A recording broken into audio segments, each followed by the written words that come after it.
Yeah. Um, no, obviously we know that every game's a tough game. Afghanistan today was no different. We obviously started off pretty well, but there was moments in the game there where we were kind of battling a little bit, and it was kind of on a knife edge for a while. So it was nice to get to a score. I guess that partnership between Tom and GP was massive for us. And then pressure with the new ball always helps. We know Afghanistan are a quality side, and they showed that the other day. Um, just on that partnership between Latham and Phillips, do you think that it's sometimes easier when a collapse is happening in the first innings to resurrect it vis-a-vis a collapse in the second innings where you're chasing a target? Do you think scoreboard pressure kind of is a catalyst for collapses? We've seen that with England and South Africa recently. But do you think that comes into the picture at all? Yeah, I guess it depends on the score. If it's 450, it's pretty tough. But yeah, I think there's obviously it's cliche, but there's obviously a lot more time than you think in one-day cricket. So they were able to soak up a lot of pressure, and then knowing, I guess, if we kept wickets in hand, we got some firepower coming at the end to get some boundaries, and I guess we knew that on the flip side with the ball that if we could kind of get that run rate up, build pressure, get wickets that way, they're not a team you can blast out because they've obviously got some very good players. So I guess building up the pressure, getting wickets that way, and I guess we were able to kind of chip wickets out at key times throughout that kind of second innings. Last one from me. Talk to us about that catch, special one in front of your home away from home. Yeah, I didn't think I was going to get there at the start, but I guess lucky for me, I've got very long arms and was able to kind of pluck it out. So yeah, I was obviously happy it stuck, and it was a kind of key time of the game, and I think Lockie's kind of expression said it all. I think it was more of a surprise I caught it versus a great catch, so I might have a word. Yeah, Mitch, I think if I'm right, you're now leading the wicket charts with 11 wickets in the tournament from after 4 matches. For someone who's predominantly had to do the holding role, so how heartening it is to finally get the rewards as well. Because sometimes you do uh, the tough part of holding, drying runs up and the wicket falls at the other end. So how heartening it is now to be also reaping in the rewards and topping the charts now for now. Yeah, it's obviously nice to come here and see the ball spin a little bit. They're kind of far. You don't really get those in New Zealand. So yeah, I think as a whole, the bowling been bowling in partnerships.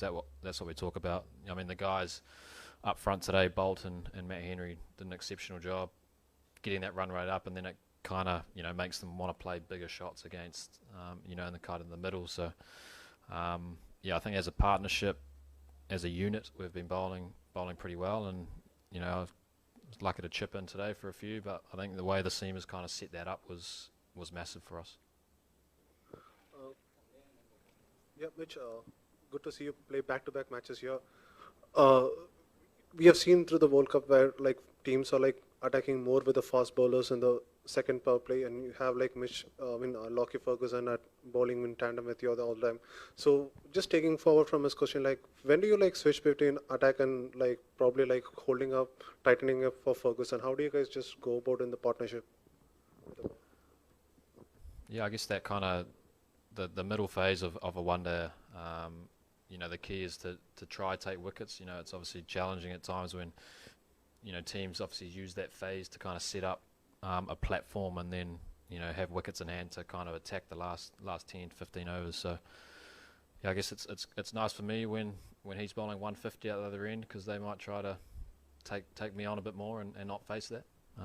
I'd do the same if I was batting, to be fair. So yeah, I think his kind of role in the middle is to be aggressive and take wickets, and on a day if he is potentially going for runs, it might be more my job to kind of hold it, and then flipping and adapting depending on the surfaces. So it obviously started pretty good today, and then it started to spin a little bit later on, which was nice.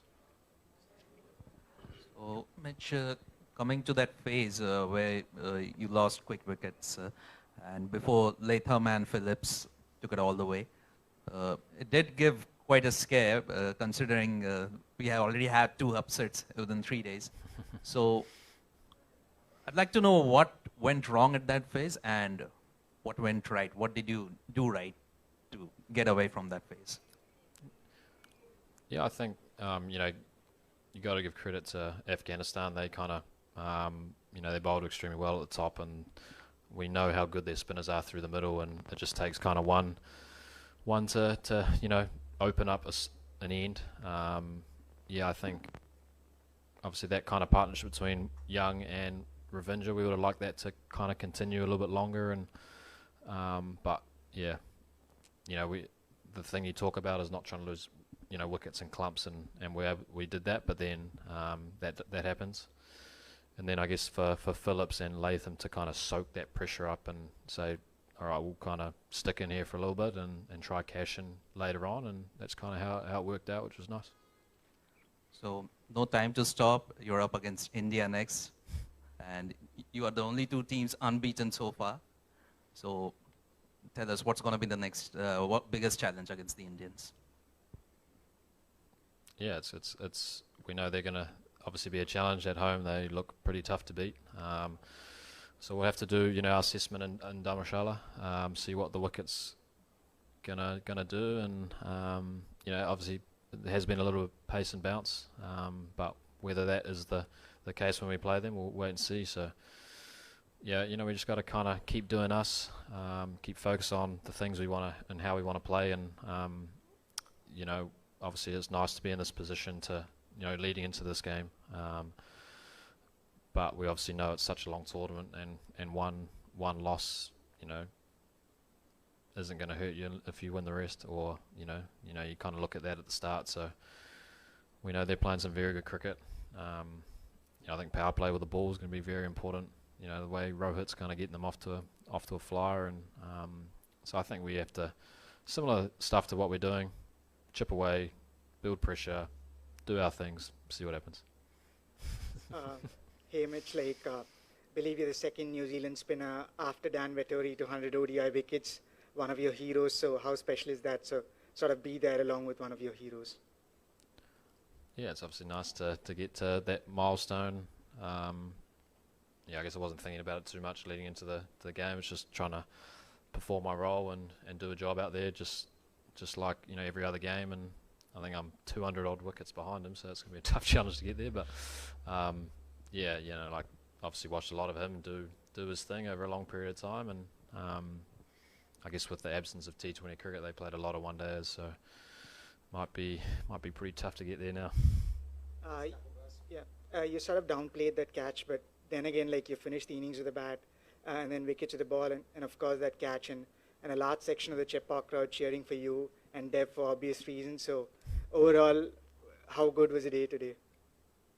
Yeah, it's obviously nice to be playing in Chepauk. Obviously watched a lot of games here and played the odd one, so you know, and speak for Dev as well. It's pretty cool to play in front of you know, some loyal fans. Downplaying that catch a little bit, but it was pretty good. Yeah. And lastly, from me, GP has been coming along brilliantly as a bowler. He's been bowling a lot, and even today from round the stumps, he was tucking batsmen up. And you've obviously told a lot about he's a guy who bowls a lot in the nets. So can you just talk about how he's sort of been working behind the scenes as the off spinner? Yeah, I think yeah, like you said, he's been bowling a lot, works on his bowling all the time, and it's actually been, you know, very important for us, especially not having Michael Bracewell here. That kind of off-spin option, you know, along with me and Rutchin, the kind of format we've kind of, you know, the team we've kind of been using at the moment. So, yeah, I think, you know, trying to get a few overs out of 3 of us at certain times through the innings has been, and he's been a bit of a golden arm of late, which is always nice to have. Hi, Satish from Gulf News, Dubai. The wicket seemed to have changed in the second half under lights. You got a lot of bounce. So is it because of your local knowledge about how the wicket would behave that helped you to get that spin, or did you bowl at a reduced pace? And how much was of your China Super Kings stint helped you as well as the other bowlers, because they seem to be bowling a lot of cutters as well? So how much of that helped you in the tactics to go through the bowling phase? Yeah, I guess when we turn up here for IPL, we're played on wickets that kind of look similar to that versus ones that look a lot different.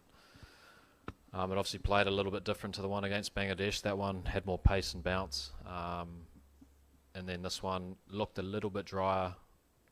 It's obviously tough to tell what it's going to do, and it was nice to see it kind of spin second a little bit more than the first innings, and I guess having our three quicks under lights, it has been swinging a little bit, but then also in other grounds it's been skidding on. So I guess it's a toss up. Most grounds you go, you have to kind of adapt and be ready to do both at the toss. There's been kind of a common theme. You want to kind of chase under lights, and then today it looked like it swung a little bit and actually spun a little bit more under lights, which kind of helped that we lost the toss and batted first. Is your team worried that the law of averages may catch up with the next game? How do you deal in such kind of situations? You have won 4 matches on a row. Next one, anything can happen. How is the mindset like? Yeah, I guess you're never going to play a perfect game. So for us, it's 2 points. That's what we look to get out of every game, depending on who we're playing. And I think what we've done well through this tournament has been able to adapt to different conditions. Every pitch we've played on has been slightly different. Whether it was at a Metabad or these 2 games here. So we have to treat it very similar leading into the game against India, assess the conditions, see what's going to work the best with ball, with bat, build those partnerships and try to take them deep and see what happens. Last question. Yeah. Mitch, your schedule, no disrespect to the opponents you face a much stronger set of teams coming up. So how crucial is these 4 wins? Will this allow you to play with a bit more aggressiveness going forward towards the later half of the league stages? Does this give you a cushion to that?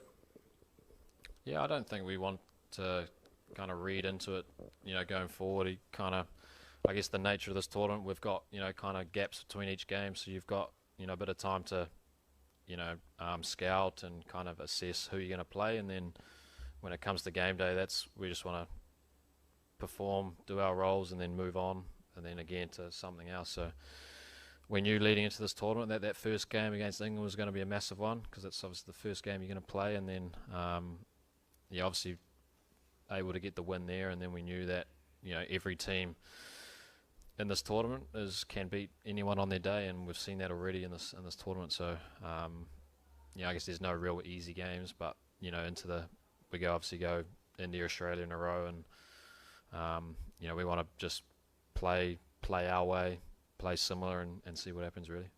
So thanks everyone. Thank you, Mitch. Thanks, guys. Almost 14 minutes. Whoa.